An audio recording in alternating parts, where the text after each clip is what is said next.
Welcome back to another lovely installment of Drinking with Me. Today we're gonna make something called a medicine cabinet. I made it up in my brain yesterday. It's a hybrid of two of my favorite drinks. Number one being a painkiller. Classic tiki drink made with Navy Strength rum and some juices of all the tropical fruits. And then another one you might not know of called The Sun Also Rises, named after Ernest Hemingway. Ernie loved to drink, so that drink uses rum and a little bit of absinthe. So I took a little bit of a cue from that. We're gonna mash them together and call it the medicine cabinet because that's a fun name.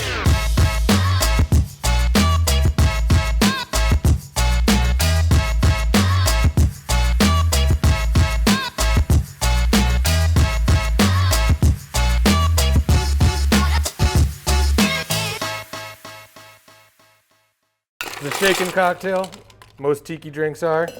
First thing we're gonna add, Pusser's Navy Strength rum. That's a funny word to say. Navy Strength rum was popularized during when the English were being a bunch of assholes and going over and taking countries over. They had not enough room in their boats to ship fully diluted rum, so they made it stronger. And then, as sailors would do, they drank the strong stuff, and hence Navy Strength rum. It's a really strong rum, often used in tiki drinks. More importantly, the painkiller specifically uses this drink. There's a bar, Pusser's Bar. There's got a couple of them all over the world. I went to one in Munich once and got really drunk with a bunch of Italians and just fell asleep at the bar. That's another long story. Then we're gonna add our Pernode absinthe. We've danced with this devil before. Make sure you spill it all over your hand, so if you're going anywhere later on, people think you've been drinking for hours. Then we're gonna add our fruit juices. So we're gonna add 3 ounces of fresh orange juice. I can already guarantee you people are gonna be like, oh, you squeeze it fresh and just squeeze it right there. You know what? You can squeeze your orange juice fresh, but I like to prep everything in advance. That way, when my friends come over and they're drinking these like water, I'm not squeezing oranges every 5 fucking seconds. Next, we're gonna add cream of coconut. I like to use Coco Lopez. It's a colossal pain in the ass because you get these cans and then you get this little, see it's all stuck in there because there's a bunch of fucking little knobs of frozen coconut fat. But that's good because it's gonna add a nice creamy element to our drink, a little texture.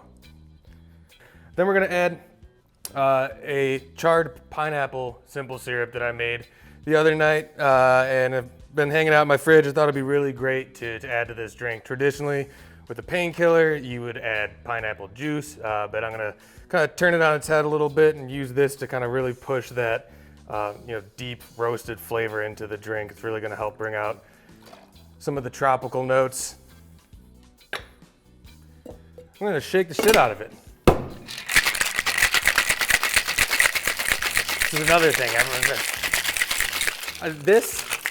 It doesn't look nice. Like this, that's like for people who wear like really skinny polo shirts, and I don't do that. You know, like I don't care if I bruise my ice. The booze is going into a cup that's not in this one. I don't give a shit.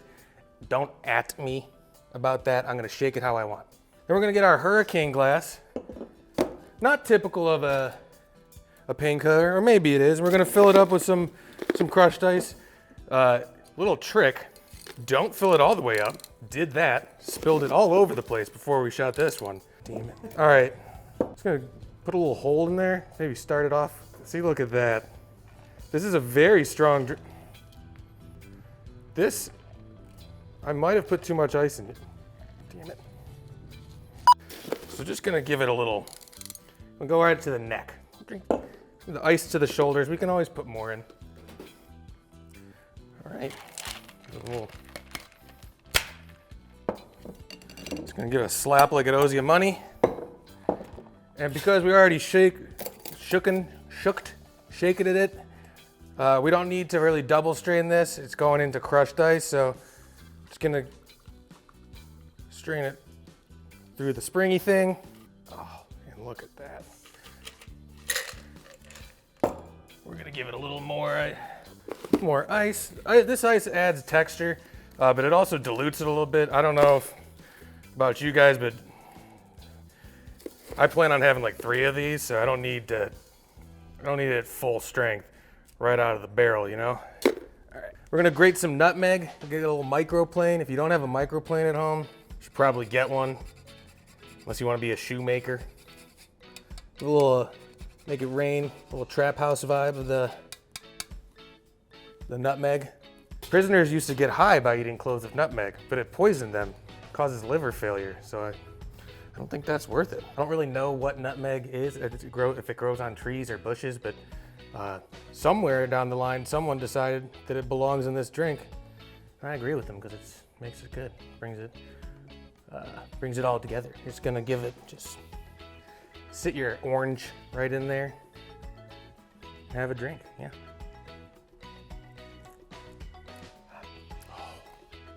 You know, it's delicious.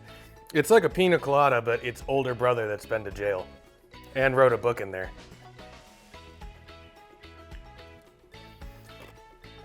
Once again, forgot a straw.